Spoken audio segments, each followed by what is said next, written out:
우리가 함께 은혜를 나누고자 하는 말씀은 시편 71편 20절입니다. 나를 다시 이끌어 올리시는 하나님. 네, 우리 함께 한 절이기 때문에 한 소리로 큰 소리로 함께 읽도록 하겠습니다. 시작. 우리에게 여러 가지 심한 고난을 보이신 주께서 우리를 다시 살리시며 땅 깊은 곳에서 다시 이끌어 올리시리다. 아멘. 한 번만 더 읽겠습니다. 시작. 우리에게 여러 가지 심한 고난을 보이신 주께서 우리를 다시 살리시며 땅 깊은 곳에서 다시 이끌어 올리시리다. 아멘. 83년 도쿄 세계선수권 대회는 탁구사상 단식 준우승을 차지한 최초의 선수가 된 그럴 것이다.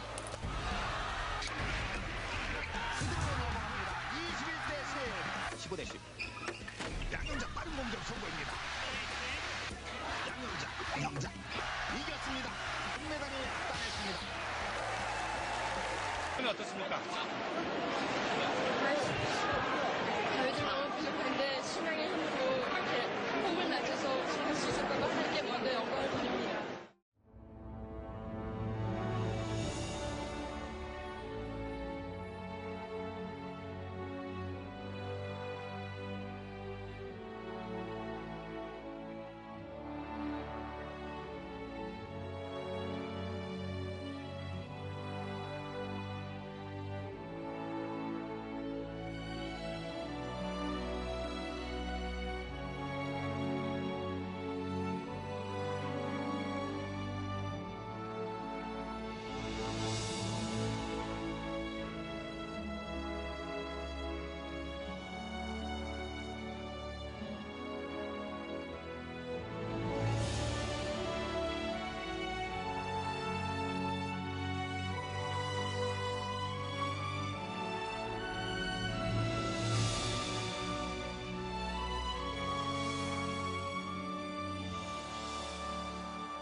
반갑습니다, 여러분.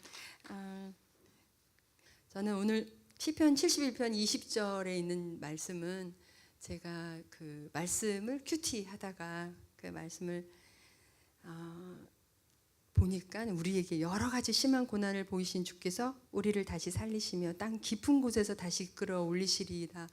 저의 삶을 이렇게 돌이켜 봤을 때 이 제목이 저의 제목이라는 생각이 들었어요. 그래서 나를 다시 이끌어 올리시는 하나님으로 한번 이제 잡아봤는데요. 오늘 이 자리에 정말 여러 가지 심한 고난 가운데 있으신 분들도 있으시겠지만 우리를 다시 살리시고 땅 깊은 곳에 있는 우리를 다시 이끌어 올리시는 그 하나님을 제가 체험한 것처럼 동일하게 체험하시는 은혜가 있게 되기를 간절히 바랍니다.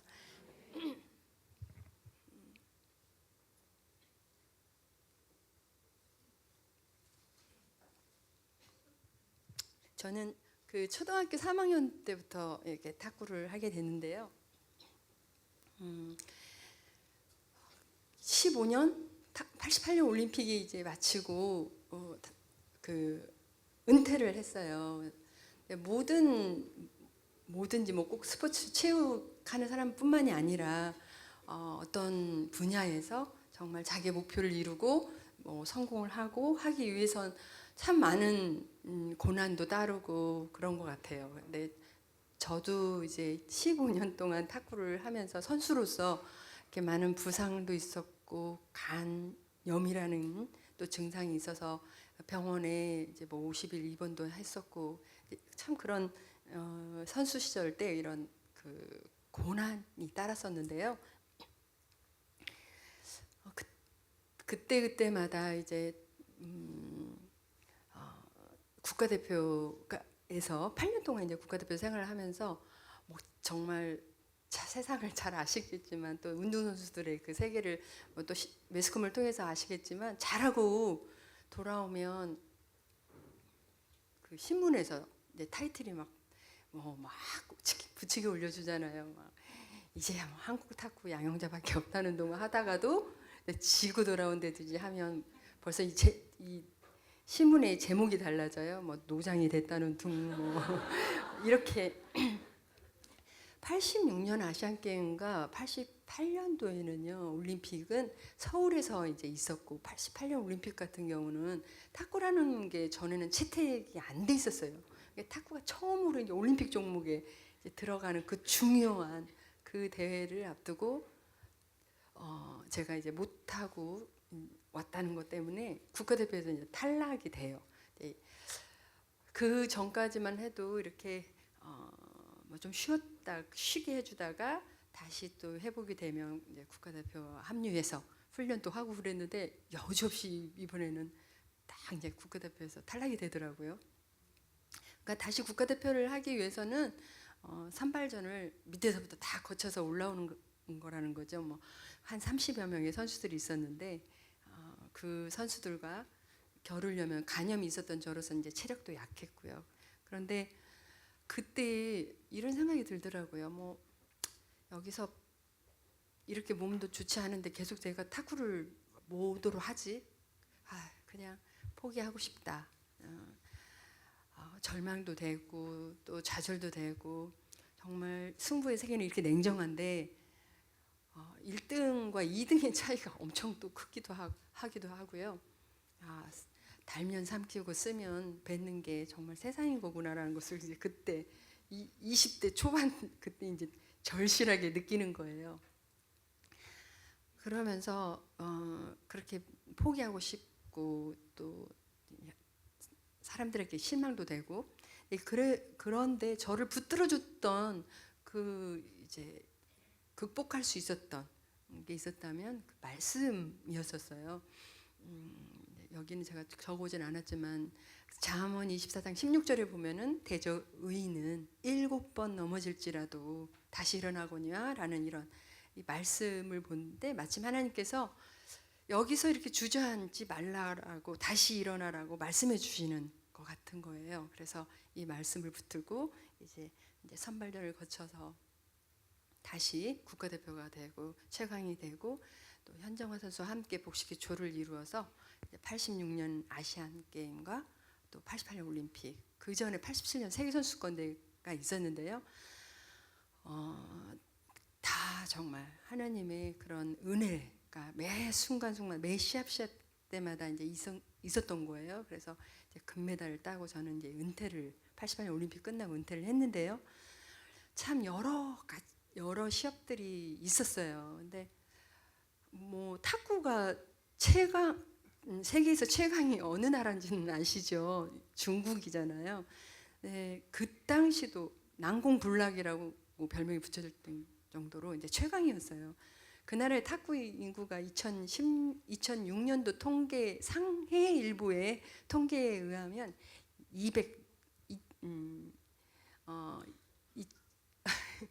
우리나라 인구가 5천만인가요? 예, 그러면은 2만 6천 갑자기 왜 계산이 안 되죠? 2,600만요. 네. 2,600만에 등록된 선수가 있었다는 거. 2006년도의 통계니까 지금은 더 많아졌겠죠. 그때 그렇게 최강이라는 그 나라를 우리 한국 선수들이 이길 수 있었던 86년대 아시안 게임의 남녀 모두가 예상치도 않았고 기대치도 않았던 그 중국을 이기고 금메달을 땄었고요. 88년 올림픽 때도 남자가 단식에서 금메달, 은메달, 복식에서는 현정화 선수가 저 금메달을 따고 또 87년도 세계 선수권 대회에서도 이제 복식에서 금메달, 단식에서 은메달 이렇게 땄는데요. 어떻게 그렇게 다 그 시대 때는 금메달을 이렇게 땄지라고 생각을 해봤을 때 선수들이 다 크리스찬들이었어요. 그래서 함께 선수촌에서 주일이면 예배를 드리고요. 하나님께 예배를 드리고 또 시합이 있으면 합심해서 기도하는 그 믿음의 정신력이 있었어요. 혹시 코리아라는 탁구 영화를 아시는 분이 계신지 모르겠어요. 남북 그 단일팀으로 해서 그때는 91년도 지바였는데 저는 이미 88년 올림픽 끝나고 은퇴를 했기 때문에 저는 참가한 대회는 아니에요. 후배 선수들의 그 말에 의하면 40일 동안 합동 훈련을 하고 시합을 했는데요. 그 40일 동안 남북한 합동훈련을 할 때 6시만 되면은 아침 기도를 40일 동안 했는데 그때 딱 한 명이 기도에 나왔던 북한 선수가 있었다는 거예요. 근데 코리아라는 영화를 보면은요, 좀 더 재밌게 만들기 위해서 이렇게 실화를 이렇게 내지 않고 조금 더 각색해서 내는 것 같아요. 마지막에 북한의 이분이라는 선수와 현정아 선수가 복식을 이루어서 이기고 나서 금메달을 딴 것처럼 이거 나오는데 실제로는요 2대2가 됐는데 마지막에 그 북한 선수가 나와서 중국 선수를 이겨서 3대2로 그렇게 해서 이제 금메달을 사실은 땄대요. 지금 이 말씀을 드리는 이유가 돌이켜 보면은 정말 저희들이 기술적으로도 부족함에도 불구하고 기도의 믿음의 정신력으로 하나님께서 저희들의 기도를 합심 기도를 들어주셨던 그 기도의 능력이 이렇게 큰 거구나라는 것을 말씀드리기 위해서 이 말씀을 드리게 됐는데요. 저는 개인적으로 잊지 못할 시합이 하나 있어요. 그대는 87년도에 세계선수권 대회였어요. 왜 유난히도 이 대회가 기억이 남냐면요. 86년 아시안 게임이 끝나고 나서 간 수치가 이렇게 올라간 거예요. 그래서 병원에 입원을 하면서 50일 동안 이제 입원을 하고 퇴원을 했는데 15일이 남았어요. 훈련을 하고 출전을 했는데 너무너무 상황이 암담한 거예요. 탁구도 자신이 없고 퇴원한 지 얼마 되지 않아서 몸은 약하고 그래서 정말 암담하더라고요. 그래서 숙소에서 바닥에 무릎을 꿇고 하나님, 저 지금 퇴원한 지 얼마 되지 않아서 체력도 약하고요. 연습도 많이 하지 못하고 와서 이 세계선수권 대회까지 출전을 했는데 이렇게 상황이 암담합니다 하고 하나님께 기도를 드렸어요. 단식 준결승을 하는데요. 뭐 단식 준결승까지도 기대하지도 못했지만 준결승을 가게 됐어요. 중국 선수와 결혼했는데요. 지금은 탁구가 11점으로 바뀌었어요. 옛날에는 21점이었어요. 2대2에서 상대편 점수가 18점, 그리고 저는 11점, 18대 11이었어요. 그 선수 3점만 따면 결승에 오르게 되고 저는 무려 이제 10점을 따야 되는데 누가 보더라도 그 시합은 제가 다 진 시합이었어요. 코치를 해주는 선생님도요 이제 포기했고 시합을 하는 저 역시도 거기서 이길 거라는 생각이 전혀 들지 못했는데 하나님께서 제 마음에 침착함을 주셔서 최선을 다했어요. 한 점 한 점 최선을 다했는데 그 선수 18이라는 점수를 묶어놓고 10점을 연속적으로 따면서 21대 18로 역전승을 이제 거두게 돼요. 그때 제가 하나님께 드린 고백이 있었어요. 고린도전서 1장 27절에 있는 말씀인데요. 하나님께서 세상에 미련한 것들을 택하사 지혜 있는 자들을 부끄럽게 하려 하시고 세상에 약한 것들을 택하사 강한 것들을 부끄럽게 하려 하시며라는 말씀이었어요. 이 말씀이 저의 고백이 된 이유가 좀 전에 말씀드린 것처럼 하나님, 저는 할 수 없습니다. 저는 체력이 너무 약하고 지금 그렇게 약하다라고 고백하는 저를 들어서 하나님께서는 강하게 하셨고요. 할 수 없다라고 고백하는 저를 들어서 하나님께서 하게 하셨기 때문에 이 말씀이 저의 고백이 될 수가 있었어요. 우리가 살면서요 정말 때로는 아무것도 이거 할 수 없을 것 같고 또 한계에 부딪힐 때도 많이 있고요. 정말 너무 연약하다는 생각도 들고요. 어떤 때는 사방에 우겨쌈을 당할 때도 있고 그런데요 그 있는 모습 그대로 하나님 저 지금은 어디 가는데요? 지금 상황은 어떤데요? 그냥 있는 모습 그대로 하나님께 고백을 하잖아요. 어떤 때 화가 날 때도 그거를 가만히 기도하지 않고 그냥 있으면 계속 그게 오래 가잖아요. 한시라도 빨리 그 상황을 그대로 하나님께 고백할 때 그 바꿔주시는 다시 기쁨으로 예수님 때문에 다시 기쁨으로 바꿔주시는 그 은혜를 저는 너무너무 체험을 하기 때문에 무슨 일만 있으면 바로 기도를 하는 거예요. 하나님 지금 상황이 이렇고 이런데요 이렇습니다. 너무 놀라워요. 이 성령님께서 정말 민감하게 있는 모습 그대로를 받으시고 응답해 주시는 것들을 체험할 때요 정말 저는 약할 때 강함 되시는 하나님을 체험했는데요. 약할 때 강함 되어 주셨던 저희 하나님이 우리 이곳에 계시는 우리 여러분들의 하나님이 되어 주시기를 간절히 바랍니다. 제가 이제 15년 동안의 탁구 인생을 마치고 은퇴를 하게 되었어요. 은퇴를 했는데 참 제2의 이제 삶이 시작이 돼야 되잖아요. 제2의 삶을 살게 될 때 정말 하나님 앞에 엎드려서 나의 진로가 어떤 것인지 간구하는 시간이 너무너무 중요했던 것 같아요. 근데 저는 그 시기에 그러지 못했어요. 많은 분들이 은퇴를 하니까 이제는 후배 양성을 하는 지도자의 길을 가라고 그러더라고요. 그래서 내가 이제 후배 양성의 길을 가야 되나? 라는 이제 생각이 들었어요. 근데 은퇴를 하고 나니까요. 제2의 제 삶이 뭐가 어떻게 전개될지 전혀 예상을 못 하겠는 거예요.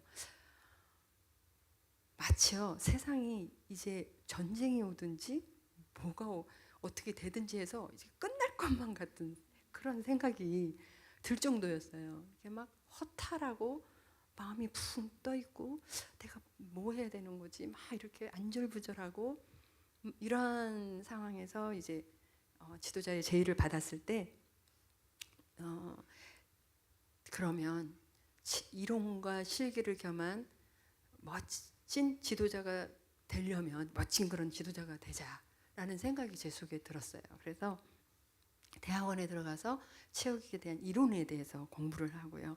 그 당시 삼성의 제일모직이라는 곳에 제가 소속해 있었기 때문에 후배들을 이제 양성하는 지도자의 길을 그렇게 가고 있었어요. 제가 이렇게 전도를 많이 하지는 않았는데 이상하게 그 선수들을 다 전도했다라고 소문이 이렇게 많이 났었어요. 뭐 어렸을 때부터도 교회 다니기도 했었는데 이제 같은 교회에 같이 데려간 것밖에 없는데 그렇게 소문이 나 있어가지고 양형자, 뭐 전도자, 이런 별명이 있으니까 은퇴를 하고 나니까 많은 교회에서 뭐 간증도 해달라 그러고 이제 요청이 있을 거 아니에요. 그런데 저는 제가 어느 날부터 하나님의 일이 내 삶의 우선순위가 아니고 지금 하고 있는 일이 더 중요하게 그렇게 느껴지게 됐어요. 그러니까 하나님의 일이 있는 이제는 뒷전이고 지금 하고 있는 그 일이 이제 우선이었던 거죠. 그리고 은퇴를 하고 나니까요. 그렇게 매 순간순간마다 매 시합 때마다 붙들었던 그 하나님, 너무 간절하고 애절하게 붙들었던 그 하나님이요. 제가 은퇴를 하고 나니까 그렇게 붙들 일이 없어지는 거예요. 뭐 그렇게 간절할 일도 별로 없어지고요. 그냥 하나님께 이렇게 매번 가까이 갔던 그 상황에서 뭐 이렇게 나태해지고 느슨해진 이런 게 저를 느끼게 됐는데요. 뭐 외적으로는 은퇴를 하고 나니까 뭐 대통령 최고의 훈장도 받지, 나라에서 주는 평생 뭐 체육연금이라는 것도 받죠. 뭐 포상금으로 아파트도 받기도 했죠. 그리고 여기에서 이제 지도자 생활을 하면 트레이너가 되고 코치가 되고 뭐 감독이 되고 앞으로 이제 창창할 것 같은 뭐 다 보장이 될 것 같고 그러기는 한데 아무 다 부족함이 없이 그냥 행복하기만 하면 이제 되는 거예요. 그런데 시간이 가면 갈수록 날이 가면 갈수록 행복하지가 않아요. 내 마음에 기쁨이 없어요. 어느 날은 내가 왜 근데 이거 지도자의 길을 가고 있는 거지? 의미는 뭐지? 목적은 뭐지? 이런 회의가 들게 되는 거예요. 제 영혼이 이렇게 공허해지고 메말라져 가고 있고 막 기쁨이 없고 이런 것이 우울증의 시초라는 걸 저는 그때 인지하지 못하고 있었을 때였었어요. 그때 저희 어머님이 63세이셨는데요. 간암으로 투병 생활을 하시게 돼요. 그래서 어머님을 한 달 동안 이제 간호를 해드렸는데 해드리면서 근데 어머님이 투병 생활 하시다가 이제 63세이신 연세에 먼저 천국을 가시게 돼요. 뭐 어머님 하시면 다 이렇게 뭐 똑같은 마음이겠지만 저는 처음 어머님 하면 정말 세상에 어머님이 안 계신 것을 상상을 해본 적도 없었고 어렸을 때부터 뭐든지 할 수 있게끔 재정적으로도 지원을 해주셨었고 무엇보다도 그냥 눈이 오나 비가 오나 철학기도 새벽기도를 다니시면서 딸을 위해 그렇게 기도해 주셨던 기둥과 같은 그런 어머님이셨는데 어머님이 먼저 천국에 가시고 나니까 너무 큰 이제 충격이 된 거예요. 깊은 이제 그 무기력증, 우울증 그걸 제가 이제 느끼게 됐는데요. 학교에 가서 공부를 하는 것도 체육관에 가서 선수들을 지도하는 것도 다 스톱하고 아무것도 못 하겠더라고요. 아무것도 못 하고 사람도 만나기도 싫고 해가 뜨는 게 싫어요. 그냥 해가 져야만 가끔 밖에 나갈 정도로 그렇게 집에만 틀어박혀 가지고 있었던 거예요. 그러니까 저 이제 가까이 있던 집사님이 그렇게 있으면 안 된다. 강화도에 코스모스가 이렇게 아름답게 있으니까 우리 드라이브 가자. 산책 시켜주겠다라고. 그 차에서 누가 저를 본다고요? 제가 옷을 뒤집어 쓰고 강화도까지 이제 가고 이상한 증세를 보이니까 우리 집사님이 안 되겠다. 아무래도 좀 상담을 좀 받아야 될 것 같다. 그래서 영동 세브란스 이제 정신과 원장님한테 가는 거예요. 이제 가서 그 문 앞에서요. 정신과 딱 써 있는데 갑자기 제가 이런 생각이 드는 거예요. 근데 내가 여기 왜 와야 되는데? 이런 생각이 들더라고요. 제가 들었던 얘기인데 정신과 앞에서 내가 여기 왜 와야 되는데 생각하는 사람은 꼭 상담이 필요한 사람이에요. 그래서 이제 상담을 받는데요. 이 원장님께서 정말 회복하기 어려운 심각한 조울증 증세가 있다는 거예요. 근데 이분이 온누리교회 집사님이셨는데요. 내적 치유를 책을 또 쓰신 그런 원장님이셨어요. 또 얼마나 저희가 헌신적으로 상담을 해주셨냐면요. 제가 어떤 때는 예약을 어느 날짜에 예약하잖아요. 또 가서 상담을 받아야 되잖아요. 근데 너무 증세가 심해가지고 가지 못할 때가 있으면은요. 저희 그 집사님들이나 또 우리 오빠를 통해서 점심시간을 이용해서 저희 집까지 와서 상담을 해주시고요. 이분이 다 약간 장애가 이제 다리가 장애가 좀 있으신 분인데 장애자 예배도 이제 한번 가서 보라고 이렇게 데려가기도 하고요. 그렇게 헌신적으로 해주신 분이셔서 그래서 요즘도 이제 가끔 찾아뵙고 식사도 하면서 제가 여쭤봐요. 요즘 왜 더 유난히도 요즘 시대에 이렇게 우울증, 조울증으로 자살하는 사람도 많고 그런데 왜 그런 이유가 뭔지. 근데 이분 뭐 사실 유튜브에 보면 뭐 강의가 쫙 있긴 해요. 이성훈 박사님 치면은 이렇게 나오는데 이분이 딱 한 가지 말씀해 주셨어요. 뭐냐면 여러 가지가 이유가 있지만 우리가 살면서 어떤 사람에 대한 미움 또 마음의 그 상처, 분노, 또 아픔 이런 것들이 자기 속에서 이렇게 쌓아두고 이게 내적 치유가 되지 않은 채 시간이 지났다면 언제 어디서 우울증이나 조울증으로 이게 나타날 수도 있다라는 말씀을 해주시는데요. 진짜 맞는 것 같다는 생각이 들었던 게 저도 생각해 보면 어렸을 때 참 저희 가정을 생각해 보면요, 우리 가정이 화목하고 정말 행복한 가정이었다는 생각을 저는 못 하고 자랐어요. 물론 어머님의 사랑을 참 많이 받긴 했지만 아버님이 항상 이렇게 엄하시고 저한테는 무서운 분이셨고요. 물론 사랑의 방법이 이제 다르긴 했지만 제가 아버지를 아빠라고 다정하게 불러본 적도 없고 한 번이라도 이렇게 안마를 해드려 본 적도 없고 이렇게 늘 어머님과 아버님이 다투시는 모습을 보면서 너무 속상해서 울면서 학교를 가야만 했고 여러분의 여러 그 오빠 분들이 계셨는데 그 중에 또 오빠 한 분이 참 부모님을 속을 너무너무 썩히는 오빠가 있어가지고 물론 지금은 그 오빠가 정말 예수님 너무 잘 믿고 전도도 잘하고 뭐 찬양인도 자다가 되고 안수집사도 되고 이랬는데요. 그때는 저 오빠가 어디 가서 아예 안 돌았으면 좋겠는 거예요. 없었으면 좋겠는 거예요. 이렇게 제 속에 막 그런 미움, 상처, 막 분노 이런 게 있었는데요. 탁구를 하고 또 시합이 마치고 또 다른 시합을 준비하고 하면서 저는 이 내적 치유 이게 해소하는 치유를 받아야 될 시간이 저에게는 없었던 거예요. 그런데 은퇴를 하고 나서 뭐 은퇴한 거 하나만 보더라도요.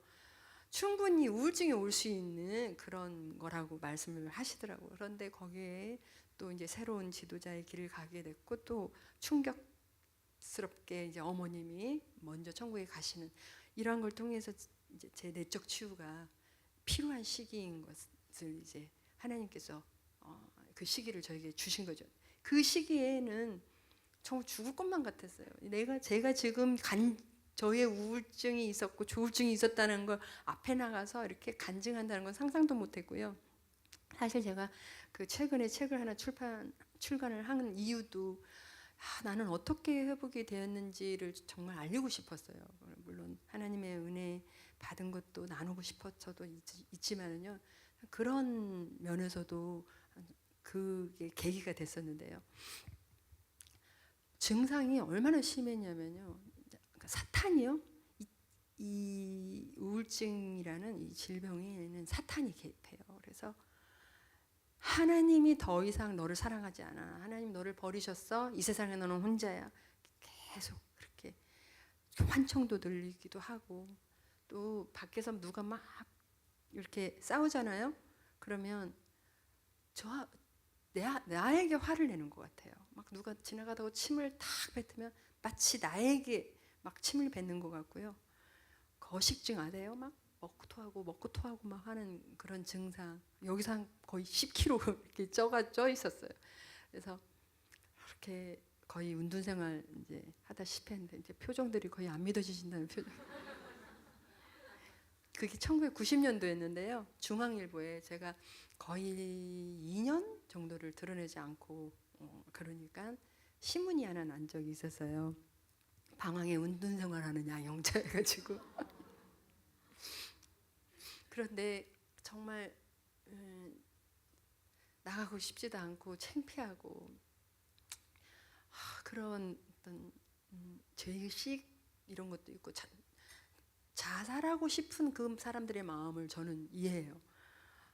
제가 하나님을 믿어서 자살하면 천국에 못 갈까봐 자살을 못했지 정말 그런 충동이 이제 있는 거 이런 것도 느꼈고요.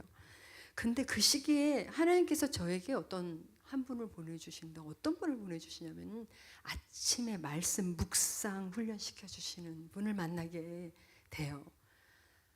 근데 이분이 이제 큐티 해주시는 그런 분이었는데 이분하고 성경 공부를 이제 하는 거죠. 큐티를 하면서 참 여러 말씀들이 있었는데요. 그 중에서 시편 107편 10절에서 11절에 있는 이런 말씀이 있었어요. 사람이 흑암과 사망의 그늘 아래 앉으며 공고와 쇠사슬에 매임은 하나님의 말씀을 거역하고 지존자의 뜻을 멸시함이라. 제가 이 말씀을 보면서 내가 왜 이렇게 흑암과 사망의 그늘 아래 앉아 있는 것만 같고 공고와 쇠사슬에 매임과 같은 이런 삶을 살고 있는지를 제가 이 말씀에서 해답을 얻었어요. 그 이유는 하나님의 말씀을 거역하고 지존자의 뜻을 멸시하기 때문이구나라는 것을 알게 되었어요.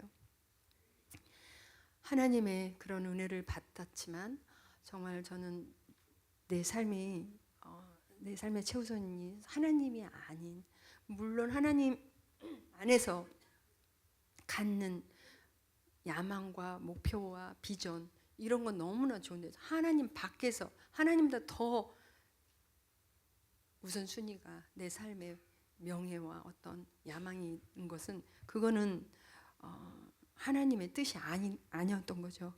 저는 사실 그 텅텅 비었던 그 마음에 뭐라도 한번 채워보고 싶어서요. 그 당시에 한번 골프도 이렇게 해보고요. 골프도 즐겨보고 문화 시절도 누려보고 뭐 쇼핑도 많이 해보고 뭔가 채워보려고 해도 하나도 기쁨이 없어요. 뭐 볼링도 해보고 뭐 수영도 정말 아무런 기쁨이 없더라고요. 이런 것들이 나에게 즐거움을 주지 않는다는 것을 제가 알았어요. 하나님과 나와의 친밀한 관계가 되지 못하고 하나님과 나와의 관계가 멀어지면 멀어질수록 우리는 흑암과 사망의 그늘 아래 앉아 있는 것만 같고 공과 쇠사슬의 매인과 같은 그런 영적 공허한 삶을 살 수밖에 없는 거구라는 것을 깨달았어요. 여러분들은 정말 어떤 상황에 계신가요? 하나님과 관계가 친밀하시고 가까운 상황에 계신가요? 저는 계속해서 큐티를 통해서 그 말씀 공부를 하면서요. 제가 오늘 여기 말씀 적어오지는 않았는데요. 예수님께서 하시는 말씀이에요. 마태복음 25장 42절 이하의 이런 말씀을 예수님께서 하세요. 내가 줄일 때에 너희가 먹을 것을 주지 아니하였고 목말랐을 때에 마시게 하지 아니하였고 나그네 되었을 때에 영접하지 아니하였고 헐벗었을 때에 옷을 입히지 아니하였고 병들었을 때와 옥에 갇혔을 때 돌보지 아니하였느니라 라고 예수님께서 말씀을 하시니까 그 말씀을 듣던 사람들이 그렇게 물어요. 예수님, 언제 우리가 예수님을 돌보지 아니했습니까? 예수님께서 뭐라고 말씀하시죠? 지극히 작은 자 하나에게 하지 아니한 것은 곧 내게 한 것이나 같다라고 말씀을 하시잖아요. 제가 이 말씀을 공부해 나가다가요. 정말 너무너무 큰 충격을 받게 돼요. 사실 탁구 인생에서 돌이켜 봤을 때 저는요. 팔의 부상이 그냥 잠깐 있다가 괜찮은 부상이 아니었어요. 팔을 올리지도 내리지도 못하는 그런 상황에서 아무런 방법이 정형외과도 뭐 방법이 없더라고요. 근데 딱 하나 진통 주사를 맞으래요. 그 뭐 대포라는 관절 주사가 있는데 그 주사를 맞으면 어떤 사람은 낫기도 하고 어떤 사람은 뭐 낫지도 효과도 없는데 저는 그래도 거의 1년 정도 간 거예요. 그게 또 다시 아프면 또 그 주사를 맞고 거의 6년을 그렇게 진통 주사를 맞으면서 이거 버텨 나갔었던 제 팔이었어요. 그런데 그때가 이제 한참 막 국가대표도 되고 그렇게 세계대회 최초로 은메달도 따고 돌아왔을 때인데 이제는 아무리 좋은 약을 먹어도 아무리 좋은 병을 가도 뭐 나을 수가 없으니까 은퇴를 할 수밖에 없었는데 어느 분이 소개를 했어요. 어느 기도원 가서 자범근 선수도 그 무릎에 관절염인데 안수기도 받고 나왔다는 말이 솔깃해서 그곳에 가서 안수기도를 정말 목사님을 통해 받았는데 6년 동안 아팠던 팔을 하나님께서 치유해 주셨거든요. 그리고 아까도 말씀드렸지만 50일 동안 병원에 있었는데 그 병상에서 올림픽만 나갈 수 있는 건강이 되게 해달라고 하나님께 그렇게 기도를 드렸던 그런 저였잖아요. 그런데 하나님께서 은혜를 주셔서 극복하고 또 금메달을 주셨잖아요. 생각해보니까 그런 은혜를 그렇게 많이 받고도요. 돌이켜보니까 예수님께 해드린 일이 하나도 없더라고요. 저는 8년 동안 국가대표 그 태극마크를 달고 여러 나라 국제대회 한이라고 다니면서 정말 좋은 대우만 받아보면서 또 탁구를 잘하는 그 주전 멤버가 돼가지고 뒷전에서 그 선수를 박수치고 있는 후보 선수들의 그 아픈 심정조차도 헤아리지 못했던 선배였고요. 내 주위에 누가 어려운 사람이 어디 있는지, 뭐 힘든 사람이 어디 있는지, 뭐 누가 가난한 이런 것조차도 전혀 관심도 없는 채 오직 제 목표만을 향해서 이기적인 그런 삶을 살아왔구나라고 생각하니까 너무너무 하나님께 죄송하더라고요. 그래서 근데 한참 그때 저희들이 즐겨 불렀던 찬양이 있었죠. 그 시대에 낮엔 해처럼 밤엔 달처럼이라는 찬양이었는데요. 그 찬양을 제가 부르면서 너무너무 그 가사에 보면 그 1절의 가사에 보면 그 후렴에 이런 내용이 있어요. 주의 사랑은 베푸는 사랑, 값없이 거저주는 사랑. 그러나 나는 주는 것보다 받는 것 더 좋아하니. 2절의 후렴엔 이런 내용이 있어요. 나의 일생에 꿈이 있다면 이 땅의 빛과 소금 되어 가난한 영혼, 지친 영혼을 주님께 인도하고픈데 나의 욕심이 나의 못난 자아가 언제나 커다란 짐 되어 나를 짓눌러 마음을 공곡해 하니 예수여 나를 도와주소서라는 이런 가사가 있어요. 수없이 부르면서 얼마나 엉엉 울었는지 몰라요. 엉엉 울면서 하나님 앞에 그렇게 부르짖는 거예요. 하나님, 제가 지금 겪고 있는 이 우울증, 조울증 회복이 된다면 제가 이 가사와 같은 그런 삶을 살고 싶습니다. 나의 일생에 꿈이 있다면 이 땅의 빛과 소금 되어 가난한 영혼, 지친 영혼을 주님께 인도하고 싶은 그런 삶을 살고 싶습니다라고 너무너무 하나님 앞에 간구하며 기도를 드렸는데요. 하나님께서 시편 107편 20절에 이런 말씀으로 그가 그의 말씀을 보내어 그들을 고치시고 위험한 지경에서 건지시는도다. 하나님께서요, 말씀을 보내서 저를 고치시고 위험한 지경에서 건져주시는 거예요. 한 달, 두 달도 아니고요. 거의 2년을 그렇게 지내고 있으니까요. 사람들이요, 이제는 양양자는 일어나지 못해. 한 사람 한 사람 다 저를 떠나더라고요. 사실 저도 제가 회복될 거라는 생각 못했어요. 그런데요, 말씀의 광채가 저를 비추기 시작하니까요, 그 우울한 우울증, 조울증에서 저는 회복되어 가기 시작한 거예요. 저는 이 우울증에 대한 얘기를 이제 하다 보니까 뭐 때로는 뭐 전화도 오고 뭐 상담도 받기도 하고 그랬는데요. 꼭 이런 말씀을 드려요. 상담을 꼭 받아야 됩니다. 근데 어떤 사람 너무 심각해서 그 상담만 가도 그래도 좀 회복이 좀 보이는데 그것조차 안 가는 너무나 심각한 사람이 더 있더라고요. 꼭 상담을 받으시고 약을 꼭 드셔야 됩니다. 저는 처음에 약을요, 주는 약을 이렇게 차곡차곡 쌓여놔서 안 먹었어요. 그만큼 저는 인정하고 싶지 않았었거든요. 그런데 약이 정말 필요하더라고요. 약을 꼭 복용을 해야 합니다라고 말씀을 드려요. 그런데 이거보다 더 중요한 게 있어요. 하나님 말씀을 붙들어야 됩니다라는 거였어요. 히브리서 4장 12절에 하나님의 말씀은 살아있고 활력이 있어서 좌우의 날쌘 어떤 검보다도 예리하여 혼과 영과 및 관절과 골수를 찔러 쪼개기까지 하며 또 마음의 생각과 뜻을 판단하고 한다라고 말씀을 하셨는데요. 저는 제가 하나님의 말씀을 붙들면서 이제 제가 가장 중요하게 생각하는 건 이제 명예도 아니고요, 유능한 감독이 되는 것도 아니에요. 말씀이 저를 살리셨고 고치셨고 또 앞으로도 말씀만이 저를 살릴 거라는 것을 믿고 있기 때문인데요. 하나님의 말씀만이 우리를 치유하시고 사람을 변화시키는 것을 저는 믿어요. 혹시 이 가운데 뭐 저처럼 우울증에 정말 힘들어하는 분들도 계실 수도 있고요. 어떤 영적인 방황기를 겪고 있는 분도 계실 수도 있고요. 오늘 말씀처럼 여러 가지 심한 고난 가운데 있는 분들도 있어서 정말 끝이 보이지 않는 아주 긴 터널을 지나고 있는 그런 분들도 계실 수도 있고요. 하나님께서 호세아 말씀으로 이렇게 권면하고 계십니다. 오라, 우리가 여호와께로 돌아가자. 여호와께서 우리를 찢으셨으나 도로 낫게 하실 것이요 우리를 치셨으나 싸매어 주실 것입니다. 그러므로 우리가 여호와를 알자. 힘써 여호와를 알자. 하나님께서 먼저 여호와께로 돌아오라고 말씀하고 계세요. 저는 이 미세먼지 속에서 이 아침에 말씀을 붙들고 말씀을 사모하기 위해서 이 자리에 계신 분이 예수님을 아직 인격적으로 만나지 못하신 분이 있다고 생각하지 않아요. 물론 예수님을 아직 영적으로 인격적으로 만나지 못하신 분들을 향한 말씀이기도 해요.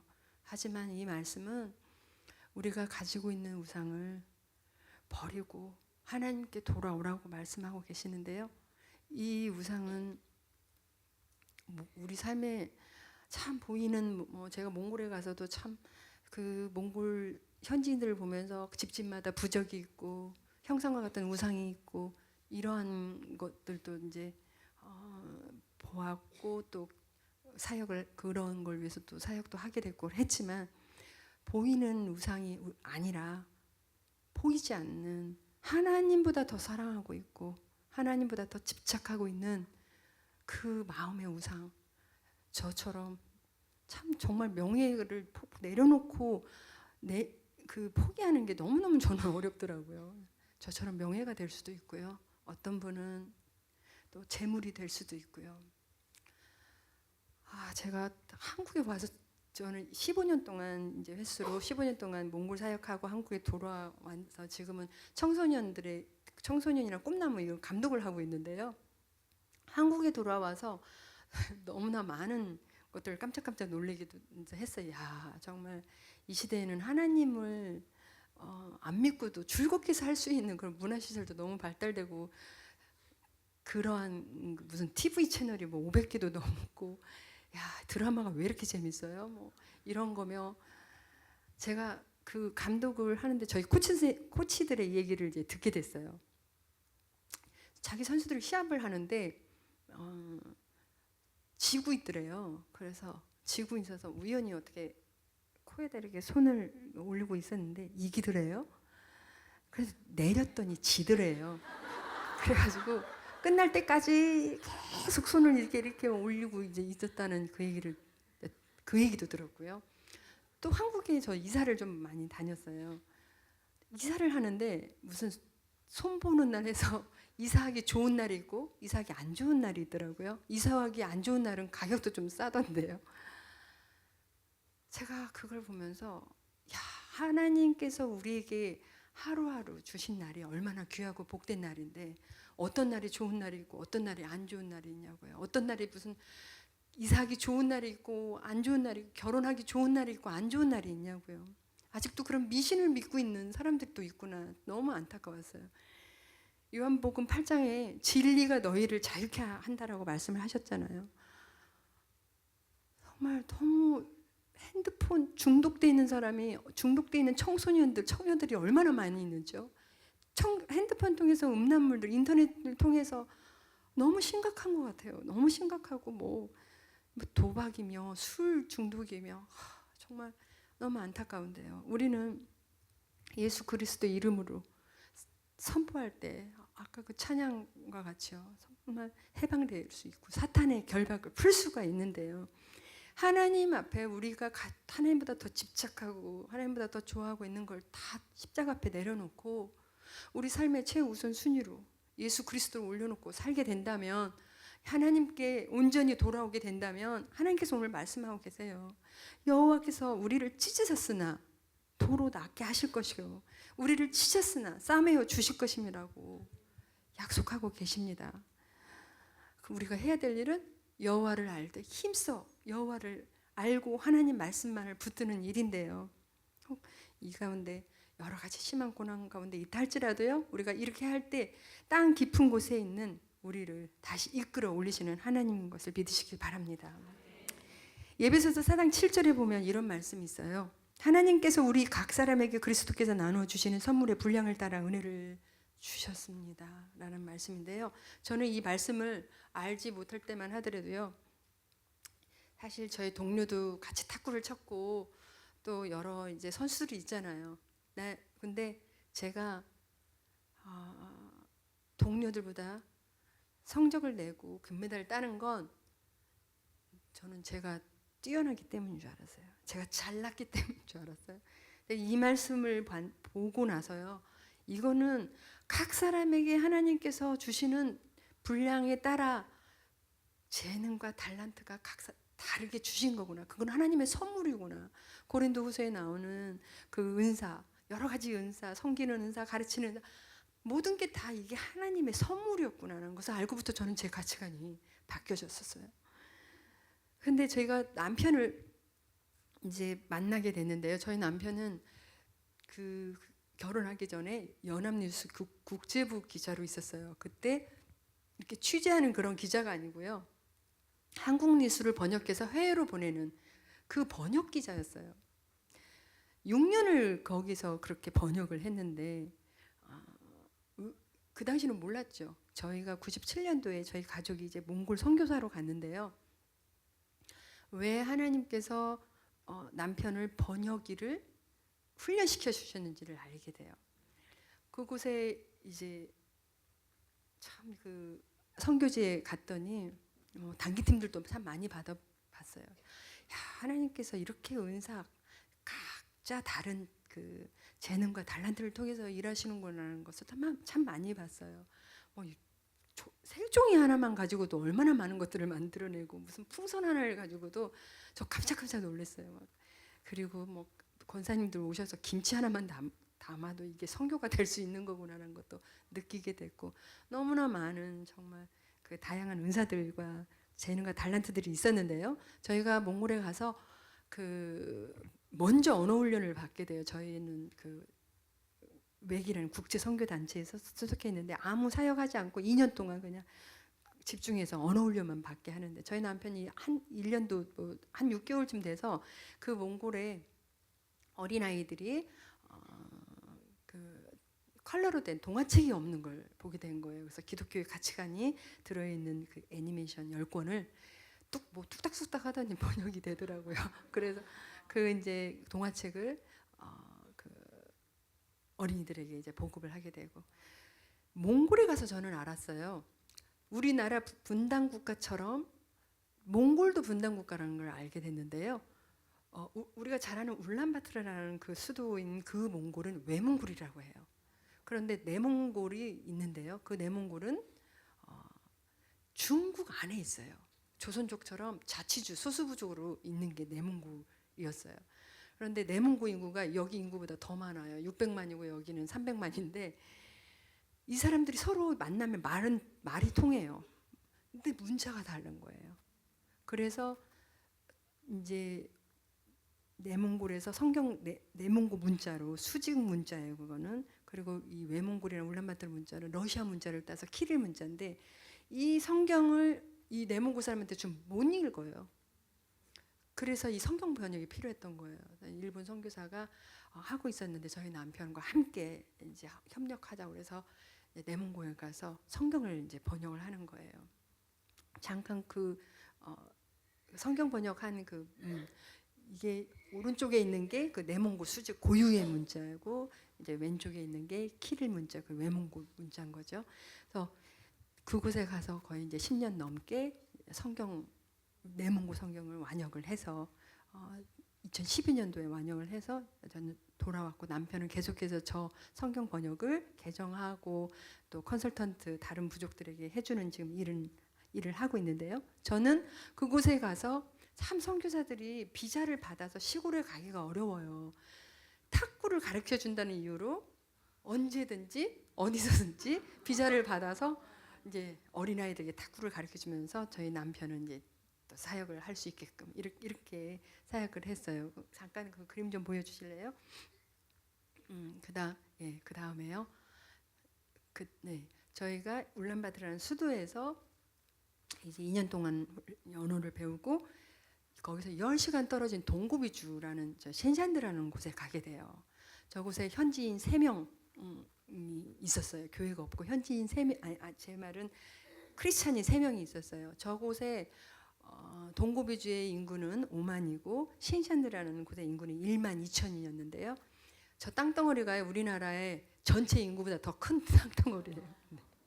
그곳에 이제 가서 그 현지인 크리스찬 3명을 데리고 함께 그 집에서 가정교회를 또 한 적이 있었어요.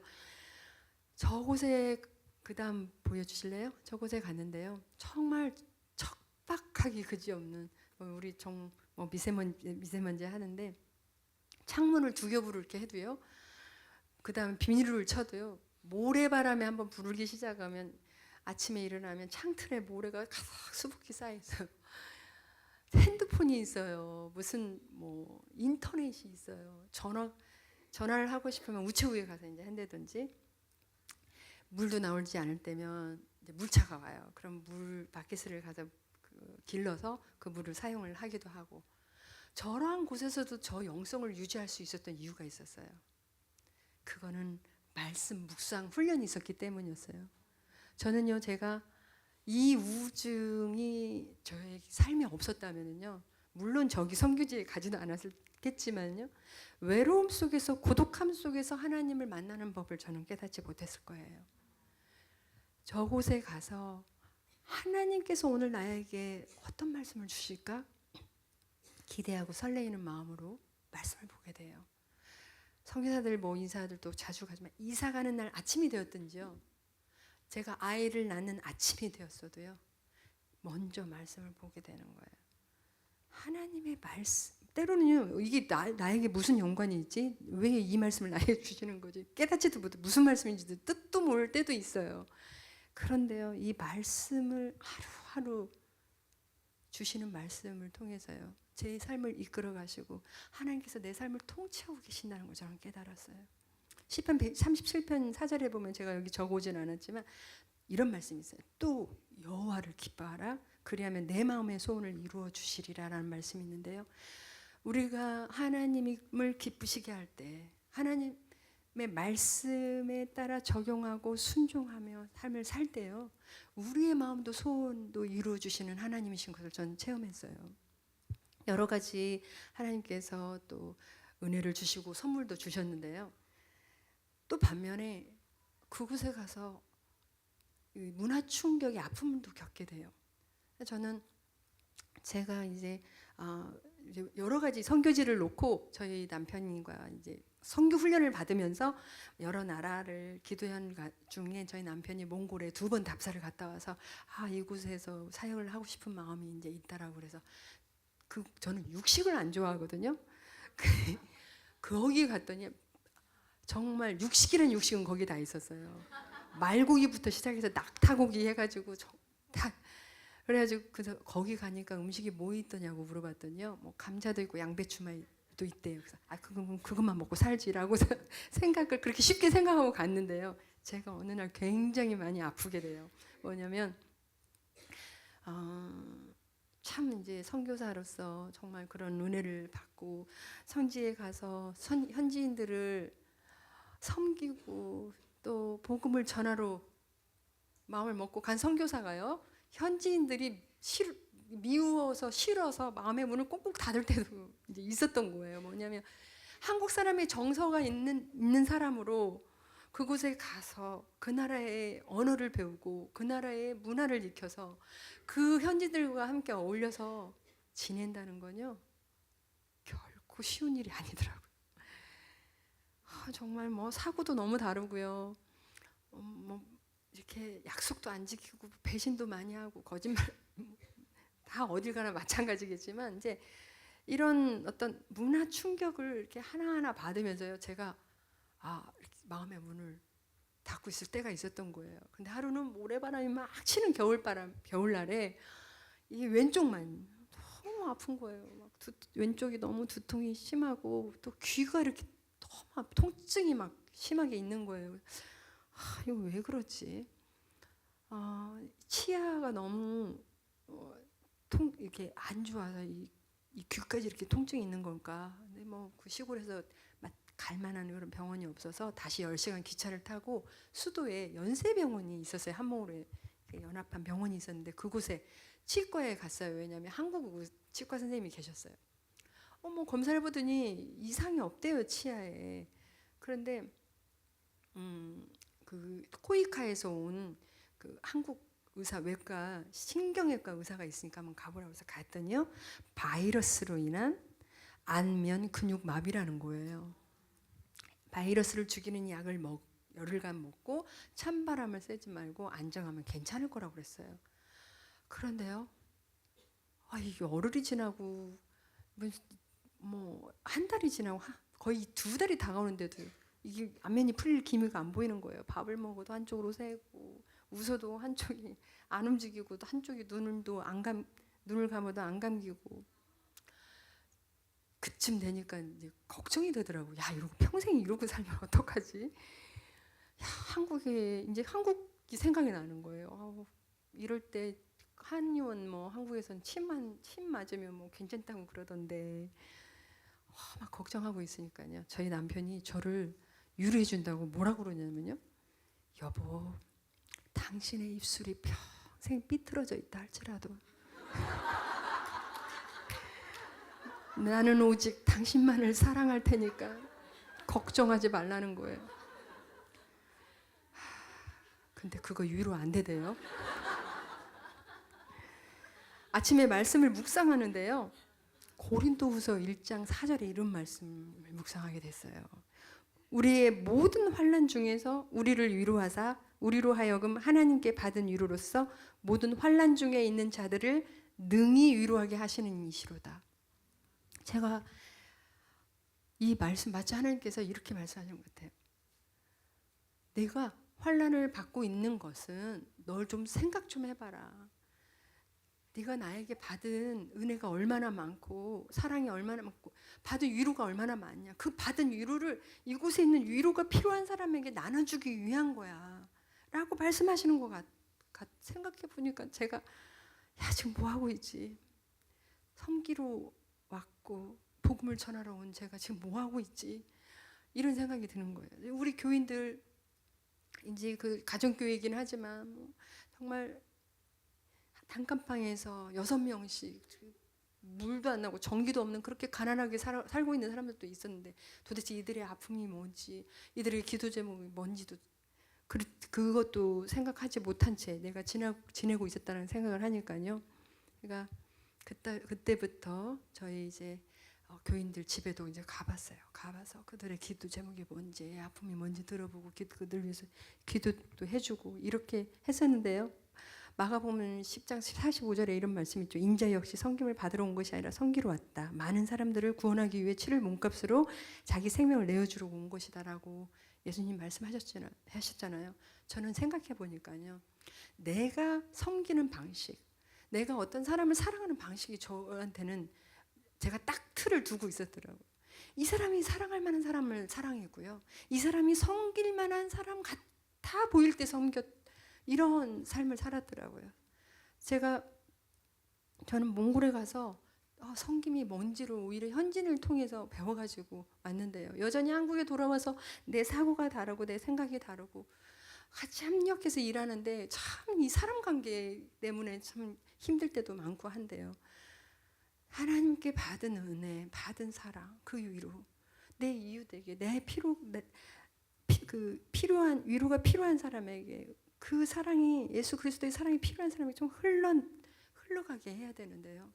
그러지 못했다라고 생각이 든 거예요. 바라기는 우리 모두가 받은 그 은혜를 그 위로가 필요한 사람에게 흘러보내는 그런 날마다의 삶이 되기를 간절히 바랍니다. 저희가 시간을 갖지만 딱 한 가지만 더 말씀드리고 마칠까 합니다. 저희 선교사들이 처음 선교를 하다가 돌아올 수밖에 없는 이유가 있는데요. 그건 자녀 교육 문제 때문인데요. 저희 아이들을 하나님께서 어떻게 자녀를 교육시켜 주는지 이 얘기는 정말 꼭 말씀드리고 싶어요. 왜냐하면 다음에 저를 초청하지 않을 것 같아요. 그래서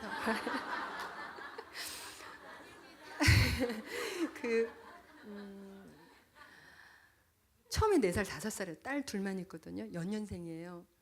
그때는 교육 걱정하지 않아도 됐어요. 시골에 갔는데 거기 무슨 국제학교가 있어요. 한인학교가 있어요. 하나님 앞에 기도했어요. 하나님 좀 자원봉사해서 홈스쿨 할 수 있는 교사가 좀 올 수 있게 해주세요. 그런데 한국에서 유치원 했던 선생님이요. 뭐 정말 울란바토르라는 그 단기팀으로도 많이 오고는 하지만 10시간 기차를 타고 온다는 건 쉽지 않은 일인데 어느 자매가 와주셔서 정말 아이들에게 필요한 것들도 가르쳐주고 또 만들기도 아주 재밌게 저희가 사역을 하고 있는 동안 해줬어요.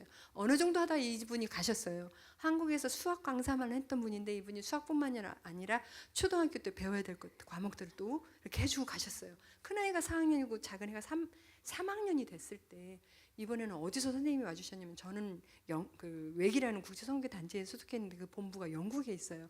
기도 제목을 후원교회뿐만이 아니라 영국 본부에도 올리게 되는 거예요. 저희 가정교사가 필요합니다. 이렇게 홈스쿨 교사 보내주세요. 뭐 이렇게 기도 제목을 보내는데 영국에서 이 기도 제목을 받던 영국인이 있었어요. 이 영국인이 초등학교 교사만 9년 동안 했던 분이었는데 저희 기도 제목을 보고 그 학교에 사표를 내고 그 학교에서 가르쳤던 이제 영국 교과서를 들고 저희 아이들을 가르쳐 주겠다고 와주신 거예요.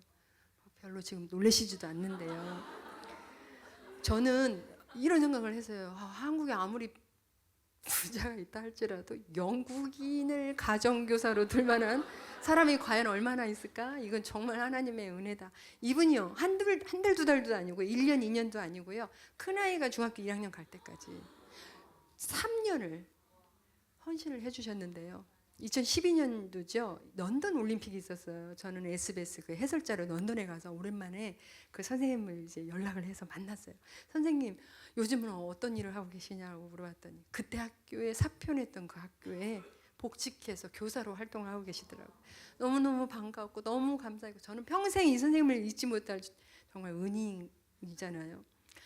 큰 아이가 중학교 가야 되고 작은 아이가 6학년 가야 돼요. 그런데 저희가 그때 어디서냐, 남편이 성경 번역한다고 내몽골에 가 있었던 거예요. 그것도 뭐 국제학교가 있는 것도 아니고 한국 학교가 있는 곳이 아니었어요. 알아보다가 대전에 국제학교가 있는 것을 알게 됐어요. 선교사 자녀에게 혜택을 준다는 얘기를 듣고 인터뷰를 하러 가게 돼요. 교장 선생님이 뭐 인터뷰 몇 마디 해보더니 빨리 시험을 보래요. 몇 학년 영어 레벨이 어느 정도 되는지, 몇 학년에 배치해야 되는지 알기 위해서 시험을 보래요. 저에게 필요한 서류를 동사무소 가서 띄우래요. 이거 뭔가 입학은 다 된 것 같은데 제가 궁금했던 게 하나 있었거든요. 한국의 국제학교 학비가 굉장히 비싸다고 들었는데 여기 학교는 얼마지? 얼마만큼 혜택을 주는 거지? 사무실에 가서 물어봤어요. 지금 뭐 더 비싸졌더라고요. 그때도 비쌌어요. 한 아이당 25,000불, 그 두 아이니까 5만 불인 거예요. 1년에 학비가. 한국 돈으로 뭐 얼마예요? 5,500만 원 정도 되죠. 환율을 이렇게 따져보면은 얼마만큼 혜택을 줄까? 근데 끝까지 학비 얘기는 하나도 안 하시는 거예요. 할 수 없이 제가 여쭤봐요. 그런데요, 저희가 내야 될 학비는 얼마입니까? 이분이 뭐라고 말씀하시냐면요, 네가 내고 싶은 것만큼만 내. 그게 10불도 좋고 100불도 좋아. 10불 얼마인지 아시죠? 11,000원. 100불은요 11만 원. 저는 아무 말도 할 수가 없었어요. 마치 하나님께서 이분의 입술을 통해서 저에게 자녀 교육 걱정하지 말고 열심히 일하라고 격려해 주시는 것 같았어요. 큰아이가요, 그때부터 중1에서 고3까지 7년을, 그 다음에 작은 아이가 초등학교 6학년부터 고3까지, 큰아이는 6년을요, 큰아이는 6학년부터 고3까지 7년을요 정말 작은 학비만 내고 그곳에서 교육을 받을 수가 있었어요. 저는 마태복음 6장 33절 말씀을 기억합니다. 너희는 먼저 그의 나라와 그 의를 구하라. 그리하면 이 모든 것을 너희에게 더하시리라. 하나님께서는 우리가 하나님의 일을 하고 있을 때 염려하고 걱정하는 일을 해주시는구나 하는 것을 저는 체험했어요. 많은 사람들이 너희는 먼저 그의 나라와 그 일을 구할 때 이 모든 것을 더해 주시겠다는 이 말씀을 참 부담스러워 하더라고요. 근데 이 말씀은요, 우리가 지금 이 생활하고 있는데 다 이거 내려놓고 선교지에 가서 하나님의 일을 하면 내가 너 모든 거 책임져 줄게라는 말씀이 아니고요. 이 말씀은 하나님께서 내 삶을 다스리시고 통치하시도록 내 삶을 내어달라는 말씀이세요. 그래서 하나님께서 옳다고 생각하는 것을 행동하고 죄짓지 않고 거룩한 삶을 살고 하나님께 예배를 드리고 전도와 선교에 힘쓰는 그러한 삶을 살 때 우리의 삶을 책임져 주시겠다라고 말씀하신 내용인데요. 바라기는 우리가 너희는 먼저 그의 나라와 그 일을 구할 때, 이러한 삶을 살 때 하나님께서 모든 것을 책임져 주시는 것을 체험하시게 되는 저와 여러분들이 되기를 간절히 바랍니다. 다니엘서 12장 3절에 이런 말씀이 있어요. 많은 사람을 옳은 길로 인도한 사람은 별처럼 영원히 빛날 것이다. 저는 이 말씀이 저의 평생 소원인데요. 어떻게 하면 많은 사람을 하나님 앞에 돌아오게 할 수 있을까? 참 많은 생각을 하게 돼요. 지금 한국에 돌아와서 물론 청소년 꿈나무 감독을 하지만 이 어린 아이들에게 이제 훈련이 있을 때 주일이면 예배를 드리고 또 양육을 하지만은요, 또 국제대회에 나가게 되면 이렇게 한국교회에서는 간증도 한국말로 할 수 있지만 외국에 나가면 제가 그걸 할 수도 없기 때문에요. 일본에 가면 A4 한 장을 담아서 이렇게 일본에 가면 일본문어로, 중국에 가면 중국어로, 태국에 가면 태국어로, 뭐 아랍이면 아랍어로 이렇게 해서 그 나라의 전도지를 가지고 가서 나눠주기도 하고요. 최근에는 하나님께서 저에게 주신 선물이 있는데요. 저는 하남시에 살고 있어요. 하남에 그 종합운동장 안에 국민센터에 100평이나 되는 그런 탁구 교실을 하라고요. 그런 탁구 교실을 주셨고, 동탄의 양여자 탁구 클럽, 정말 하나님께서 1, 2층으로 또 이렇게 그런 탁구 클럽을 주셔서, 왜 주셨겠어요? 많은 탁구를 통해서 많은 사람을 옳은 길로 인도하라고 이렇게 하나님께서 주셨는데요. 하나님께서 우리에게 주신 그 달란트와 재능을 통해서 하나님께 다시 영광으로 돌려드리고요. 우리의 매 순간순간 삶이 하나님께 드려지는 거룩한 삶이 되기를 간절히 바라는데요. 저는 제가 그 고비 사망에서 참 하나님께 안면마비가 있으면서 드렸던 찬양이 있었어요. 사실 그곳에서 제가 이 찬양을 배웠거든요. 주께서 주신 동산이라는 찬양인데 이 가사를 보면 이런 내용이 있어요. 주께서 주신 동산에 땀 흘리며 씨를 뿌리며 내 모든 삶을 드리리. 날 사랑하시는 내 주님께 비바람 앞을 가리고 내 육체는 쇠잔해져도 내 모든 삶을 드리리. 내 사모하는 내 주님께. 이런 제목인데요. 저는 그때 하나님께서 나에게 주신 동산은 고비 사막이었어요. 그런데 지금 나에게 주신 동산은 내가 처해 있는 그곳인 것이죠. 우리가 처해 있는 그것이 때로는 가정이 될 수 있고요. 직장이 될 수 있고 학교가 될 수 있고 사업처가 될 수 있는 그곳이 하나님께서 우리에게 주신 동산인데요. 이 동산에서 예수 그리스도의 십자가의 은혜를 받은 사람으로서 예수 그리스도의 증인된 삶을 살아가는 저와 여러분들이 되겠다라는 그런 마음으로 한번 이 가사를 생각하시면서 땅끝에서 주님을 맞을 때 주님께 드릴 열매를 가득 안고라는 이 내용처럼 우리가 그런 마음으로 한번 하나님께 찬양을 올려드렸으면 좋겠습니다.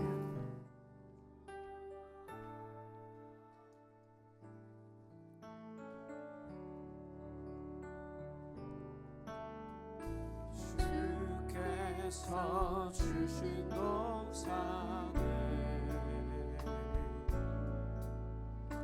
땀 흘리며 씨를 뿌리며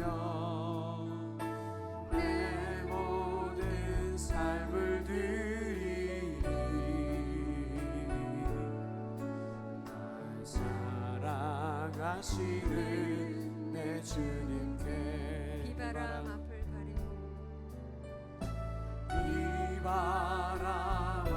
가리고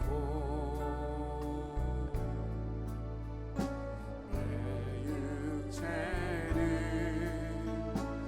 쇠잔해져도 내 모든 삶을 드리리.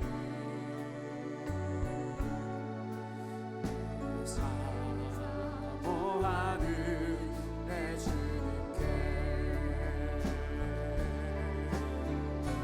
땅 끝에서 주님을 맞으리. 주께 드릴 열매 가득 안고 땅 끝에서 주님을 배우리. 주께 드릴 노래 가득 안고 나의 모든 뜻 찬양하라. 주님 오시길 예비하라. 나의 모든 뜻에서 주님을 찬양하라. 영광의 주님 곧 오시리라. 기도하시겠습니다.